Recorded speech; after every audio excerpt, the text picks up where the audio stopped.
오늘 우리에게 주시는 하나님 말씀 사무엘하 20장 23절로 26절입니다.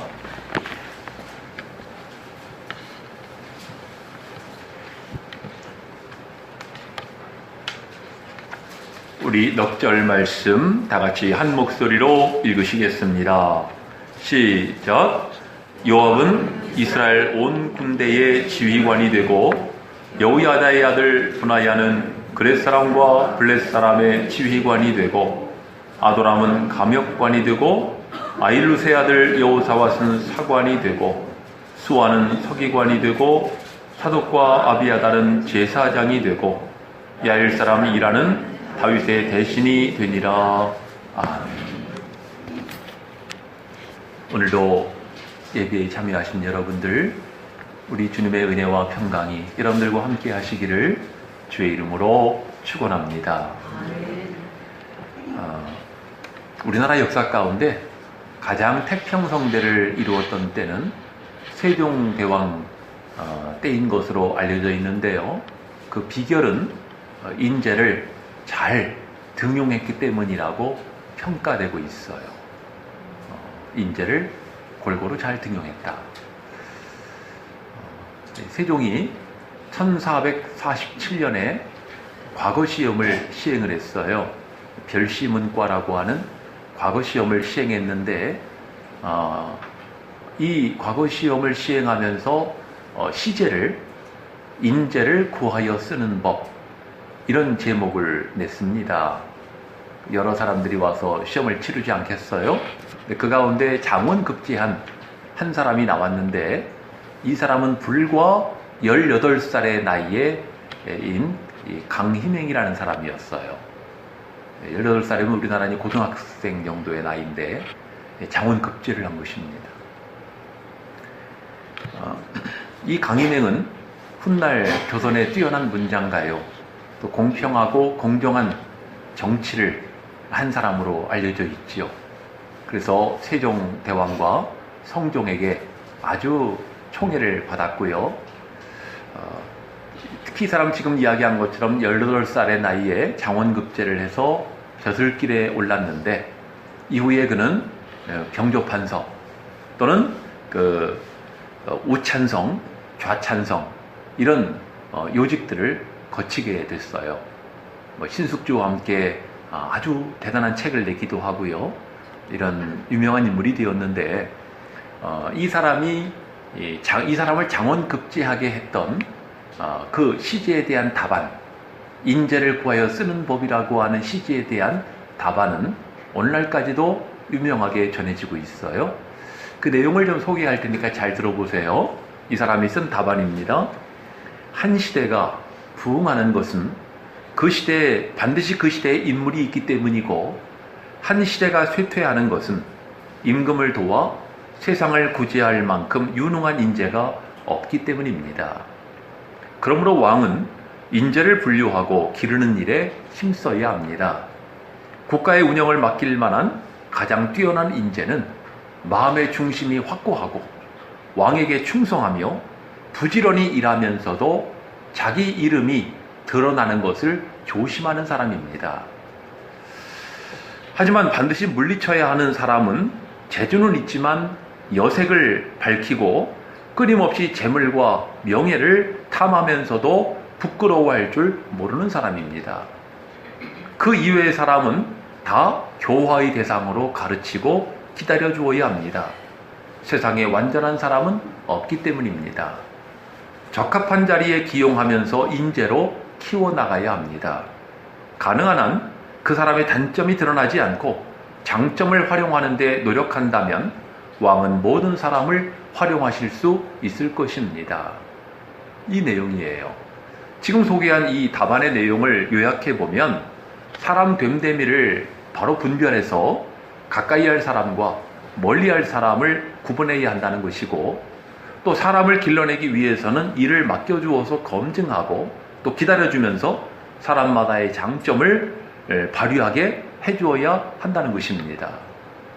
여러분들, 우리 속담 가운데 인사가 만사다 하는 말이 있지요. 우리나라가 이제 다음 달이죠. 4월이면 총선을 치르게 되는데요. 이것에 지금 우리 여당이나 야당이나 아주 촉각을 곤두세우고 있죠. 한쪽은 정권 심판론, 한쪽은 운동권 청산론. 그러면서 쌍방이 대결을 하고 있는데요. 총력전을 펼치겠죠. 그러면서 이제 민심의 무게를 저울질하고 있는 상황이에요. 자, 오늘이 2월 첫 주일인데 우리 권사님 기도하신 것처럼 이번 달 셋째 주일에 우리 교회 항존직 선거가 있습니다. 여러분들, 누가 국가의 관리가 되느냐, 어떤 사람이 교회 일꾼이 되느냐 하는 것은 굉장히 중요해요. 결국 여기에 의해서 국가의 존망이라든가 교회도 향방이 갈려지기 때문입니다. 그러므로 오늘 이 시간에는 다윗 왕국의 관리들이라는 제목으로 말씀을 전합니다. 특별히 다윗 왕국은 메시아 왕국의 모형적인 존재지요. 과연 이 다윗 왕국에서 어떤 사람이 신하가 되었느냐, 그들은 어떤 사람이었는가 하는 것을 이 시간 살피면서 함께 우리가 영적 교훈으로 삼고자 합니다. 다윗 왕국의 신하들 명단이 두 곳에 기록되어 있어요. 하나는 사무엘하 8장 16절 이하에 나오고, 또 하나가 바로 오늘 본문이죠. 사무엘하 20장 23절 이하에 나오고 있어요. 근데 이 둘의 상황이 다르죠.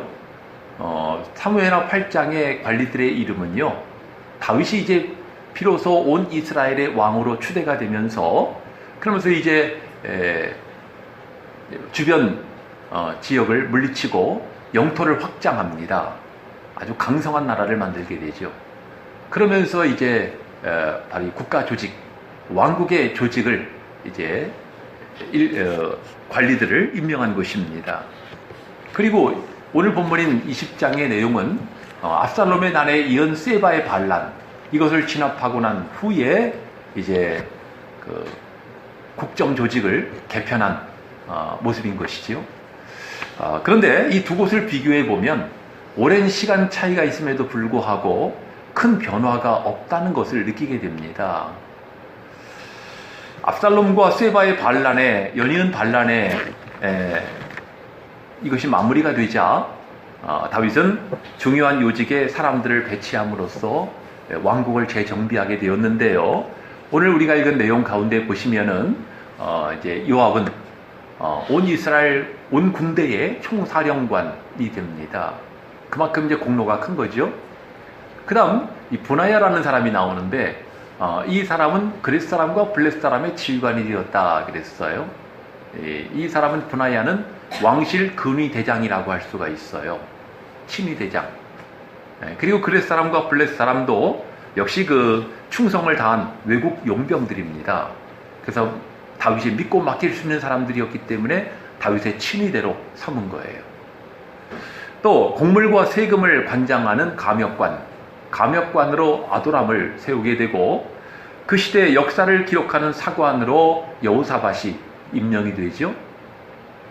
그 다음 이제 스와는 서기관이 되었다 그랬는데요. 사무엘하 8장에는 스라야라는 이름으로 나와요. 다른 사람인 것 같지만 동일한 인물입니다. 스라야, 스와 서기관이 되었고, 그 다음에 사독과 아비아달, 이 두 사람은 다윗이 어려움을 당했을 때 다윗을 도왔던 사람들입니다. 그래서 이 두 사람은 다시 다윗 왕국의 제사장으로 임명이 됩니다. 그러니까 여기까지 보면은 이 아도람이 새롭게 등장한 것을 빼고는 8장에 있는 이 조직과 20장에 있는 조직에 큰 차이가 없다는 것입니다. 그리고 이제 마지막 절에 나오는 아일 사람 이라는 다윗의 대신이 되었다 그랬는데, 이 8장에서는요 다윗의 아들들, 소위 왕자들을 대신으로 삼았다고 그랬거든요. 근데 오늘 본문에서는 이라가 다윗의 대신이 되었다는 거예요. 여러분들, 대신이 어떤 일을 하는 사람이에요? 백성들의 민심을 살펴서 왕에게 보고하고 왕에게 직고하는 역할을 하는 사람이 대신인 거죠.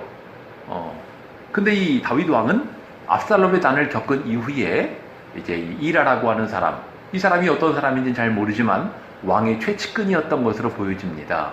이 사람을 다윗의 대신으로 삼았다는 것입니다. 지금 소개한 것처럼 재정비된 내각의 거의 대부분의 인물은 오래전에 바로 사무엘하 8장에서 임명한 그 조직과 크게 다를 바가 없다는 것인데, 이것은 다윗 왕국이 그만큼 안정적이었다 하는 것을 보여주고요.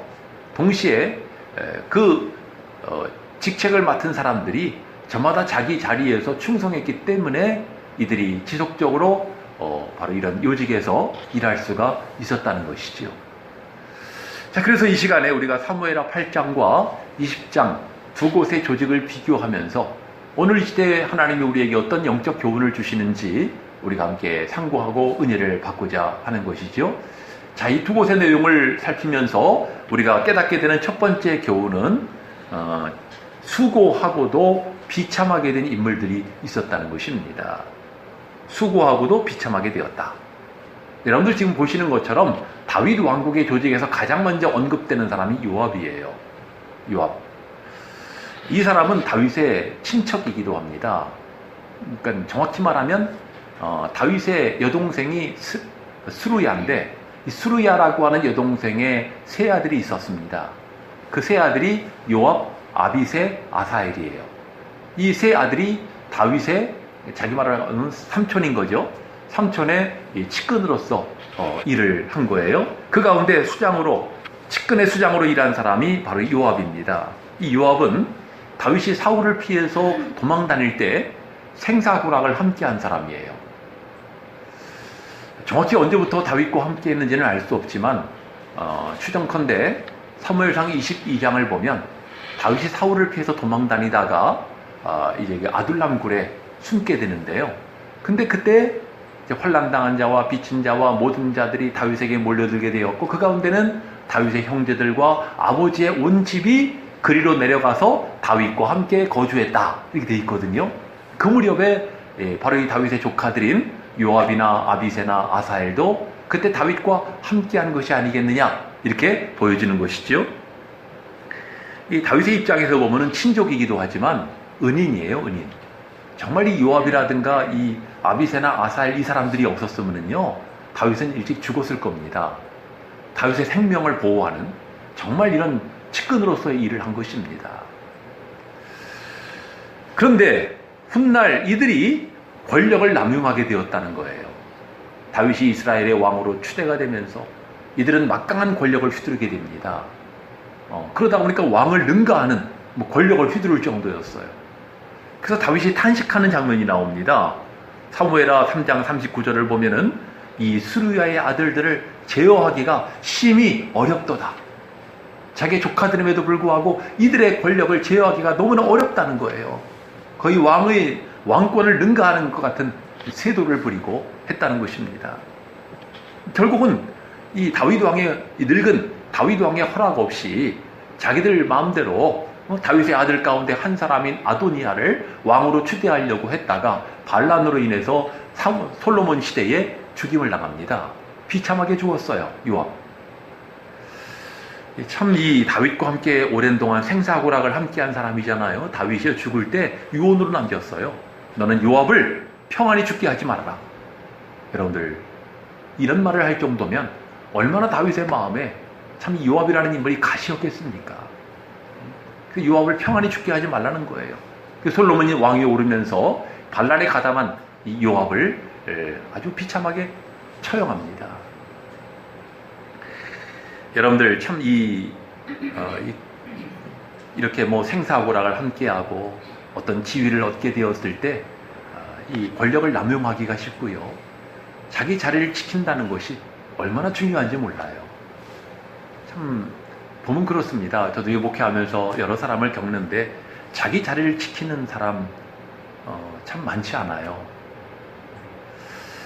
그래서 오늘 이 부분을 보면서 이 요압을 통해서 하나님 앞에서도 자기 자리를 지키는 것이 얼마나 중요한가. 여러분들, 마귀가 왜 마귀예요? 자기 자리를 지키지 아니하고 교만해져가지고 하나님을 능가하려고 들다가 결국은 찍혀서 땅에 떨어진 자가 마귀 아니겠습니까? 그리고 이 제사장 가운데 하나였던 이 아비아달, 사독과 아비아달이 제사장이 되었다 그랬는데요. 제사장이 둘인 거예요. 근데 이 가운데 아비아달이라는 제사장, 이 사람은요, 아도니아의 반란에 가담했다가 나중에 제사장 측에서 파면당합니다. 반란인 거죠. 솔로몬 시대에 파면당해요. 결국은 수고하고도 비참하게 된 거예요. 그리고 이제 마지막으로 나오는 한 부류가 바로 사무엘상 8장 끝절에 나오는 다윗의 아들들입니다. 다윗의 아들들이 대신이 되었다, 이렇게 돼 있어요. 아까 뭐 대신이 어떤 사람인가를 소개해드렸는데요. 여러분들, 이들은 왕자들 아닙니까? 다윗은 왜 왕자들을 대신으로 삼은 것일까요? 자기의 아들들을 일찍부터 정계에 입문하게 해서 정치 수업을 받게 한 거예요. 그리고 그 가운데 유능하고 탁월한 사람을 후계자로 선정하려고 하지 않았겠어요? 게다가 왕자들을 대신으로 두게 되면은 반란의 위협을 줄일 수가 있어요. 자식들이 반란을 보통 일으키지 않잖아요. 나아가서 왕실을 튼튼하게 세울 수가 있는 것입니다. 이것이 다윗의 생각이었던 거죠. 근데 이제 그 이후에 보면은 이 다윗 왕가의 이 아들들의 이름이 계속 등장을 합니다. 주로 안 좋은 쪽으로 등장을 해요. 그러면서 안타깝게도 다윗의 아들들인 왕자들 사이에 내분이 벌어지게 되죠. 셋째 아들인 압살롬이 배다른 형인 암논에 대한 이 개인적인 원한감을 가지고 있다가 결국은 맏형을 쳐 죽여버립니다. 셋째 아들이. 그리고 피신했다가 돌아와가지고는 결국은 이제 이 압살롬이 이스라엘 백성들의 마음을 훔쳤어요. 다윗에게 향하던 마음이 이 압살롬에게로 향한 것입니다. 압살롬이 그들의 문제를 해결해주고 그들의 고민을 들어주고 위로해주고 하니까 민심이 자연히 압살롬에게 향하게 된 것입니다. 이것을 기회로 이용하여서 반란을 일으킨 것입니다. 그래서 결국 이 압살롬도 반란을 일으키다가 그만 끔찍하게 죽고 말았죠. 그러니 여러분들, 사무엘하 8장에 나오는 다윗의 왕실 조직은 처음부터 위험부담이 있었다는 것입니다. 내 아들들을 신하로 두면은 뭐 그래도 좀 안정적이겠지 생각을 했겠지만 오히려 그 아들들이 오히려 반란을 일으키는 주범들이 되었다는 사실이에요. 참 사람 믿을 것이 없어요. 그러니 지금 소개한 뭐 총사령관 요압이나 또 제사장 아비아달, 이런 사람의 모습처럼 일생 수고하고 헌신한 후에 자기 자리를 지키지 못함으로 결국 결말이 좋지 못한 사람들을 보게 되는 것입니다. 그런가 하면 다윗의 아들들, 왕자들, 얼마나 다윗에게 가까운 사람들입니까? 자기 아들들이잖아요. 근데 그 가까운 아들들이 반란을 일으켰단 말이지요. 내게 가까운 사람을 신뢰하는 것이 오히려 함정일 수 있고 독일 수 있다는 교훈을 주고 있는 것입니다. 그렇습니다. 우리가 주님의 종들이요 백성이라고 할 때 우리는 주님 나라를 위해서 수고하는 사람들이잖아요. 여러분들, 주님 나라를 위해 수고할 때 우리는 자기 이름이 이 강인행의 말처럼 자기 이름을 드러내거나 또 자기 권세를 남용하는 것을 조심해야 한다는 것입니다. 또 주님과 가깝다고 느낄수록 더 절제하고 더 근신하고 두렵고 떨림으로 구원을 이루고 우리의 직책을 감당해야 한다는 것이에요. 여러분들, 마태복음 7장을 보면 주님이 그런 말씀을 하세요. 그날에 많은 사람이 나에게 와서 주여 주여, 우리가 주의 이름으로 귀신도 쫓아내고 능력도 행하고 많은 권능을 선지자 노릇도 하지요, 그러지 않았습니까? 그때 주님이 뭐라고 말씀하신다는 거예요? 내가 너희를 도무지 알지 못하니 불법을 행하는 자들아 나를 떠나가라 하리라. 단죄하시겠다고 말씀하십니다. 여러분들, 주님의 이름으로 뭐 능력도 행했으니 얼마나 대단했겠습니까? 마치 자기가 예수님의 아주 그냥 권력을 받은 사람인 것처럼 그러지 않았겠어요? 여러분들, 이러는 지경에 처한다면 불행하고 비참한 일인데요. 중요한 사실은 주님의 심판대 앞에서는 이런 사람들이 반드시 존재하게 된다는 사실이에요. 이 자리에 계시는 여러분이나 저는 이런 사람이 되지 않도록 우리가 근신해야 할 줄로 믿습니다. 그 사도 바울이 고린도전서 9장을 보면 마지막 절에서 뭐라고 기도합니까? 고백합니까? 내가 내 몸을 쳐 복종하게 함은 내가 남에게 전파한 후에 자신이 도리어 버림을 당할까 두려워함이로다. 여러분들은 이 말씀이 이해가 되세요? 아니, 복음을 전파했는데 왜 버림을 당할까요? 근데 그런 사람이 있다는 거예요. 복음을 전했는데 성실하게 주님을 위해 일했다고 생각을 하는데 오히려 버림을 당한다는 거예요. 내 몸을 쳐 복종해야 한다는 것입니다. 수고하였지만 결국 결말이 좋지 못한 그런 사람의 모습을 우리가 본받지 말아야 할 것입니다. 두 번째는요, 이와 반대로 충성된 사람들입니다. 충성된 사람들. 여기 나오는 것처럼 이 친위대장 분하야, 감역관 아도람, 사관인 여호사밧, 또 서기관 스라야, 그리고 제사장 사독, 이 사람들은 충성한 사람들이에요. 여러분들 이 가운데 이 분하야라는 인물이 처음 등장을 하는데 사무엘하 23장 20절 이하를 보시면은 이 사람이 어떤 사람인가가 나오고 있어요. 이 분하야가 얼마나 용맹한지. 이 사람은요, 모압 아리엘의 아들 둘을 죽였다 그랬습니다. 아마도 이 사람들은 두 아들은 굉장히 그 시대에 유명한 용사였던 것으로 보여지는데요. 이 두 사람을 쳐 죽였다는 것이고, 그 다음 눈 올 때는 구덩이에 내려가서 사자하고 싸워가지고 사자를 완전히 죽여버립니다. 마치 사사 삼손을 연상케 하는 인물이에요.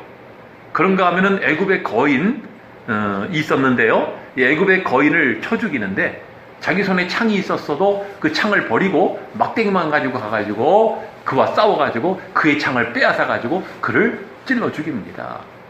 마치 이 어린 다윗이 골리앗을 상대할 때와 같은 모습을 연상케 하는 인물이 바로 이 분하야라고 하는 인물입니다. 아주 용맹한 사람이었죠.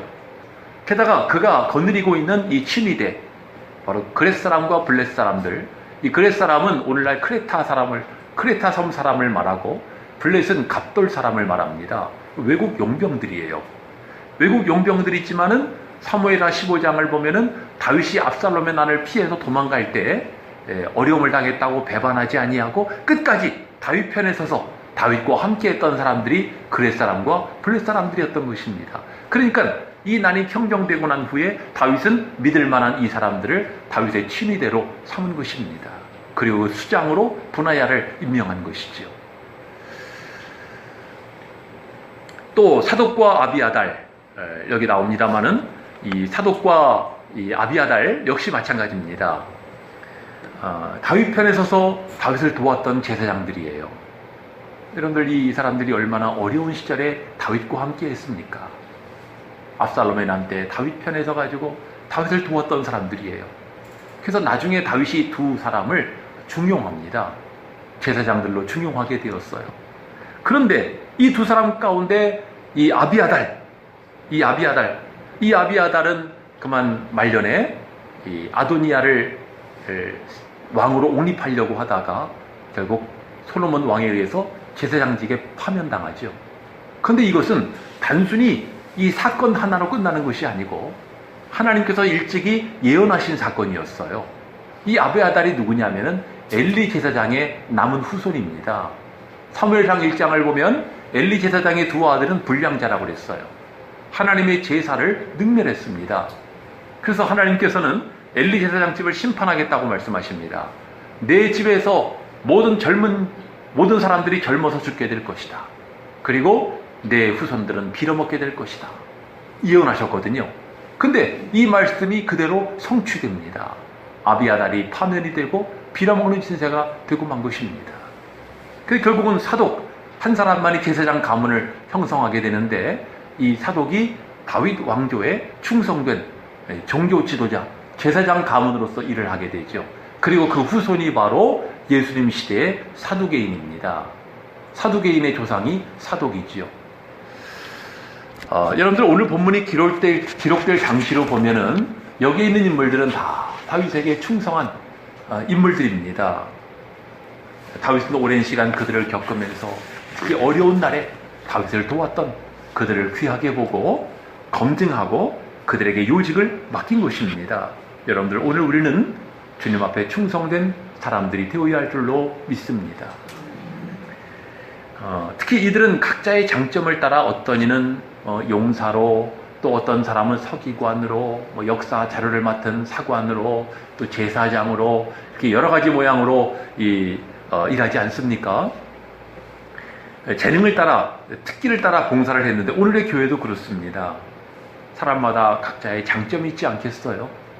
그 장점, 내가 잘하는 것을 내 유익만을 위해 사용하기보다는 교회를 위해 주님의 역사를 위해서 우리가 봉사한다면 주님이 얼마나 기뻐하시겠습니까? 바로 그런 사람들이 주님의 나라를 이루는 주님의 신하들이 되어지는 줄로 믿습니다. 세 번째, 마지막으로는 이 마지막까지 쓰임받은 사람들이에요. 마지막까지 쓰임받은 사람들. 오늘 본문의 다윗의 신하들 가운데 서기관 한 사람을 제외하고는 나머지 사람은 감역관이나 신의대장이나 사관이나 제사장이나 이런 사람들은 솔로몬 왕국에서도 동일하게 그 직책을 수행합니다. 여러분들 왕이 바뀌면 여러분들 이런 사람들도 바뀌어야 되지 않나요? 근데 솔로몬 시대에도 이들이 같은 직책을 수행했다는 거죠. 따라서 이들은 다윗과 솔로몬 영광스러운 두 임금의 시대에 자신들의 직책을 이어서 수행할 수가 있었다는 것인데요. 특히 아도람이 맡은 감역관이라는 직책은 바로 오늘 본문인 사무엘하 2장 20장에 처음 등장을 하는 직책입니다. 이 직책은 조세와 곡물, 무역과 같은 경제 부처의 관리자입니다.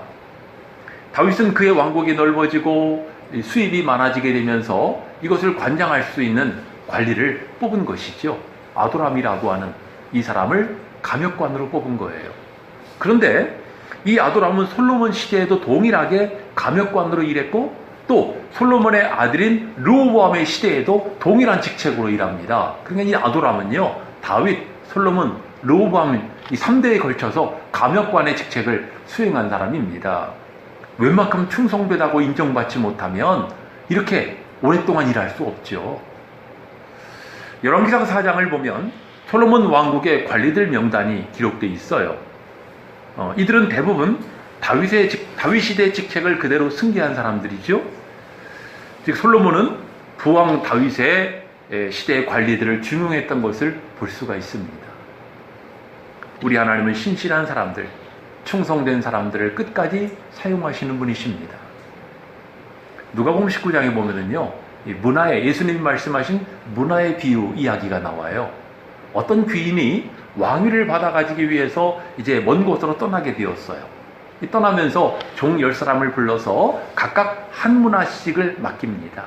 너희들 이것으로 장사를 해서 내가 올 때까지 부지런히 장사를 해서 남기라는 것입니다. 그리고 이제 그 귀인은 떠났어요. 그랬는데 이 10명의 종들 가운데도 여러분들 이 각양각색 아니겠습니까? 어떤 사람, 이 귀인에 대해서 불만이 있는 사람이 몰래 사람을 보냅니다. 그래가지고 왕위를 하사하는 황제죠. 우리로 말하면 황제에게 사람을 보내서 우리는 이 사람이 우리 왕 되는 거 원치 않습니다. 왕으로 임명하지 말아주세요. 하고 이제 이간질을 한 거예요. 가서 이제 그 황제에게 사람을 보내서 그걸 한 거예요. 하지만 황제는 그 사람들의 말 무시하고 그냥 이 귀인에게 왕위를 하사합니다. 그래서 이 귀인이 왕이 되어가지고 돌아오게 됐어요. 이 사실을 다 알게 되었어요. 가만히 있겠습니까? 자기를 이간질했던 그 사람들을 모조리 잡아다가 다 심판해버립니다. 그리고 이제 이 10사람의 종들에게 맡겼던 문화를 가지고 계산을 하게 됐어요. 그동안 내가 명령한 것에 얼마만큼 순종을 했는지. 그랬더니 조사를 해보니까 어떤 사람은 한 문화를 가지고 5문화를 남겼고 어떤 사람은 한 문화를 가지고 10문화를 남긴 거예요. 그러자 이 왕이 그 행간대로 갚아줍니다. 5문화를 남긴 종에게는 5고을을 다스릴 수 있는 지도자의 권세를 줍니다. 재물과 함께 맡겨준 거예요. 그리고 10문화를 남긴 종에게는 10고을을 다스릴 수 있는 권세를 주고 재물을 주었어요. 여러분들, 예수님은 왜 이 비유를 말씀하신 걸까요? 하나님께서는 각 사람의 역량에 따라서 일을 맡기신다는 거예요. 역량에 따라서. 그러니까 왜 나한테는 뭐 이렇게 작은 직분밖에 안 주는 거야 이렇게 말할 게 아니에요. 하나님 앞에 우리는 우리 자신의 역량을 키워야 한다는 것입니다. 특별히 하나님 앞에 귀하게 쓰임받기를 원하는 사람일수록 여러분들 자신을 조심하고 그리고 역량을 발휘할 수 있도록 해야 되겠죠. 하나님 앞에 귀하게 쓰임받는 이 시대의 사람들이 되어야 할 줄로 믿습니다. 우리가 하나님 앞에 신앙의 열심을 갖는 건 너무나 중요해요. 열심 있는 신앙인들이 하나님 나라를 위해서 주님의 일을 위하여 귀하게 쓰임받는 것 아니겠습니까? 또 하나님의 나라는 그런 사람을 통해 이루어지는 거죠. 여러분들 이런 열심을 갖고 있는 사람들이요, 어떤 기도를 합니까? 하나님, 내가 주님의 나라를 위해, 주님의 일을 위해서 어떤 일을 해야 합니까? 내가 무엇으로 하나님께 영광 돌리기를 바라십니까? 우리 기도할 때가 있지 않겠어요? 근데 여러분들 이런 기도를 하다가 보면 깨닫게 되는 것이요, 하나님께서는 내가 무엇을 할 것인가에, 여기에 대해서가 아니라 내가 어떤 사람이냐에 대해서 더 관심이 있으시다는 거예요. 어떤 사람이냐. 우리는 뭘 할 거냐에 관심을 갖지만 하나님은 내가 어떤 사람이냐가 더 관심이 있으시다는 것입니다. 여러분 생각해 보세요. 우리가 주님을 위해서 뭐 이것저것 많은 일을 했다고 해도 내 자신이 하나님 앞에 온전하지 못하다면 그것이 다 무슨 소용이 있겠습니까? 아까 소개한 뭐 주의 이름으로 뭘 행하고 그게 다 무슨 소용이 있냐고요. 주님 앞에 내가 어떤 사람이냐가 중요한 거예요. 여러분들 성경을 보면은 많은 성도들이 때로는 고난을 겪잖아요. 때로는 이해할 수 없는 고난도 겪어요. 하나님은 왜 고난을 주시는 걸까요? 왜 고난을 허락하시는 걸까요? 그 사람을 단련하셔서 그 사람을 온전하게 하시기 위함인 것입니다. 하나님이 쓰시기 위함인 거죠. 그래서 욥과 같은 사람은 나의 가는 길을 오직 그가 아시나니 그가 나를 단련하신 후에는 내가 순금이 되어 나오리라고 고백하고 있는 것입니다. 우리가 무엇을 할 것인가 보다는 어떤 사람이 되느냐가 중요하다는 거예요. 여러분들이 국가에서요, 장차관을 임명할 때 청문회를 거치지 않아요? 이 청문회가 뭐 하는 거예요?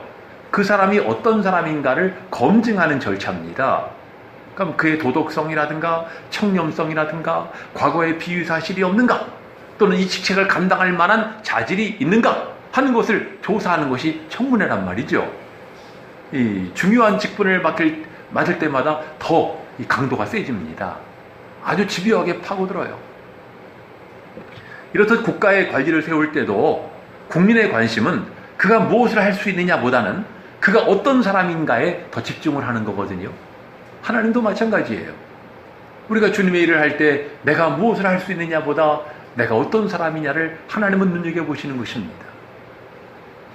여러분들, 하나님 앞에 우리가 뭐 그릇을 준비해야 된다 이런 이야기를 하지 않습니까? 뭐 역량을 키워야 한다 이야기를 하는데, 우리 개인적으로나 또는 영적으로나 인격적으로나 하나님 앞에 온전함에 이르게 될 때 귀하게 쓰임받게 되는 줄로 믿습니다. 요즘 그 아시안컵 축구가 열리고 있는데, 어젯밤인가요? 뭐 일본이 이란하고 경기에서 졌더라고요. 그리고 여러 가지 말들이 있는데, 네, 일본 선수 가운데 아주 유능한 선수가 하나 있는 모양이에요. 이토라는 선수인가요? 그 선수가 있는데, 이 유능한 선수가 이 경기에서 온전히 뛸 수가 없는 거예요. 잘못된 그 범법 행위로 인해서 이제 소위 말하면 감찰 조사를 받고 있는 상황입니다. 그러다 보니까 뛸 수가 없어요. 우리나라도 그런 선수가 있습니다만은, 여러분들 자기 자신을 준비하지 못하면 정말 이 선수가 되어가지고 국가대표로 뛰어야 될 때 뛰지 못한다고 그러면은 얼마나 애석한 일입니까? 하나님께서도 마찬가지예요. 하나님의 일을 맡겨야 되는데 그 사람이 준비가 되지 않았으면은 쓸 수가 없는 거예요. 모세가 아무리 하나님 앞에 택함 받은 사람이라 할지라도 혈기를 부리고 사람을 때려 죽이는 그런 모습을 가지고 어떻게 이스라엘의 지도자가 되겠어요? 그래서 하나님이 모세를 광야로 보내가지고 40년간을 그를 다듬으시잖아요. 그럼 너무나 중요한 이런 진리를 우리에게 소개하고 있는데, 오늘 우리의 근본적 사명이 여기에 있는 것이죠. 하나님 보시기에 합당하고 온전한 나의 모습이 되어야 되겠습니다. 또 하나님 보시기에 신실한 나의 가정이 되어야 할 줄로 믿습니다. 나아가 하나님 보시기에 거룩한 우리 새로운 교회가 되어질 때 우리는 다윗 왕국의 관리들처럼 마지막까지 하나님 앞에 귀하게 쓰임받게 되는 줄로 믿습니다. 이 설교를 들으시는 여러분들 가운데는 난 이제 나이가 많아가지고 무슨 뭐 하나님의 일을 못해 라고 할지 모르겠어요. 여러분들, 우리가 하나님의 일을 감당하는 것도 중요하지만 또 하나님의 선한 일꾼들이 세워지도록 기도하는 것도 중요하거든요. 얼마나 중요한지 몰라요. 우리 교회에 정말 이 하나님의 일꾼들이 바로 세워지도록 여러분들 기도해 주시기 바랍니다. 기도의 사명이 있고, 또 나 자신도요, 우리는 뭐 죽을 때까지 배운다고 그럽니다만은 사실은 죽을 때까지 하나님을 위해 봉사하는 우리들입니다. 기도하는 것도 봉사하는 것입니다. 하나님 앞에 우리 자신을 잘 간수하면서 정말 교회를 위해서 하나님의 역사를 위해서 기도할 때 그 기도를 통해서 하나님의 역사가 나타나지 않겠습니까? 우리 새로운 교회는 특별히 기도자들이 많이 필요합니다. 교회를 위해 기도하는 사람들, 정말 하나님께서 우리 교회에 필요한 일꾼들을 세워주시고 그들을 통해서 하나님의 역사가 활발하게 일어나도록 여러분들 기도해 주시기 바랍니다. 우리는 왜 그래? 왜 이 모양이야? 여러분들 그렇게만 하고 있으면 세상 사람과 다를 것이 뭐가 있겠어요? 우리가 좀 더 하나님 앞에 겸허한 마음으로 또 주님을 사랑하는 중심을 가지고 교회를 위해 하나님의 선한 역사를 위해 우리가 기도하면서 나 자신이 그러한 삶을 살려고 애쓸 때 하나님 앞에 귀하게 쓰임받는 교회와 일꾼이 되어지는 것입니다. 하나님의 나라와 하나님의 역사를 이루어가는 신실한 우리 새로운 교회 여러 성도님들 되시기를 주의 이름으로 축원합니다.